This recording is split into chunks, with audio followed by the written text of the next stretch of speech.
कर्पूरगौरं करुणावतारं संसारसारं भुजगेन्द्रहारं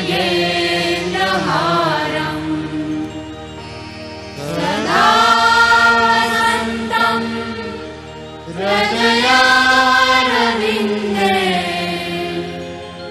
भवं भवानी सहितं नमामि।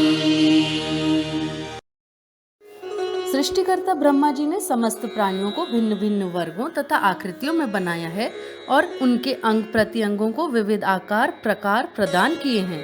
प्राचीन काल में समुद्र नामक ऋषि ने मानव अंगों के शुभ अशुभ की गहन विवेचना की तथा अंग विद्या का प्रणयन किया। यह अंग विद्या सामुद्रिक शास्त्र के नाम से जानी गई। इसमें मनुष्य के अंगों को देखकर उसके भविष्य जानने की विधि वर्णित है।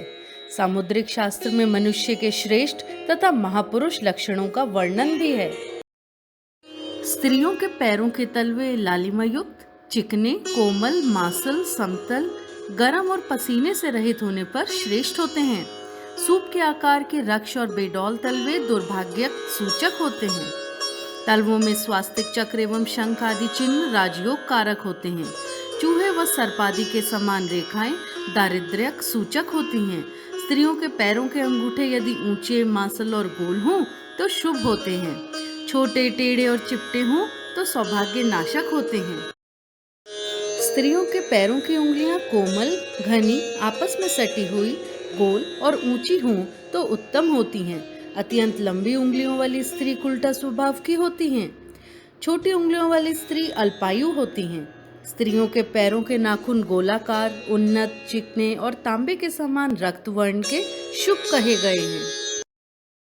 भुजाएं जिनमें हड्डियों का जोड़ ना दिखाई दे, ऐसी कोमल तथा नाड़ियों और रोम से रहित स्त्रियों की सीधी भुजाएं प्रशस्त कही गई हैं। मोटे रोमों से युक्त भुजा वाली स्त्री विधवा होती हैं। छोटी भुजाओं वाली स्त्री दुर्भाग्यशाली रहती हैं। स्त्रियों की सुंदर पर्व वाली बड़े पोरों से युक्त गोल हथेली से नाखून की तरफ क्रमशः पतली उंगलियां शुभ होती हैं। अत्यंत छोटी, पतली, टेढ़ी, छिद्रयुक्त, अत्यंत मोटी एवं पृष्ठ भाग में रोमों से युक्त उंगलियां अशुभ और कष्टकारक होती हैं।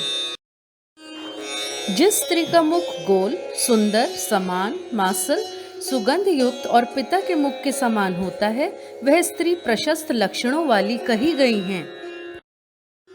स्त्रियों के लाल कोने वाले तथा काली पुतलियों वाले नेत्र प्रशस्त कहे गए हैं। पुतलियों के अतिरिक्त नेत्र के शेष भाग सफेद, बड़ी आंखें, स्नेहिल आंखें और काली सुंदर भौंहों से सुसज्जित आंखें शुभ होती हैं। स्त्रियों की काली, स्निग्ध, आपस में ना सटी हुई, कोमल रोमों से युक्त, धनुष के समान झुकी हुई भौहें श्रेष्ठ कही गई हैं। सिंदूर लगाने का स्थान सीधा एवं उन्नत सीमंत श्रेष्ठ होता है। हाथी के मस्तक के समान उन्नत मस्तक सौभाग्य एवं ऐश्वर्य सूचक होता है।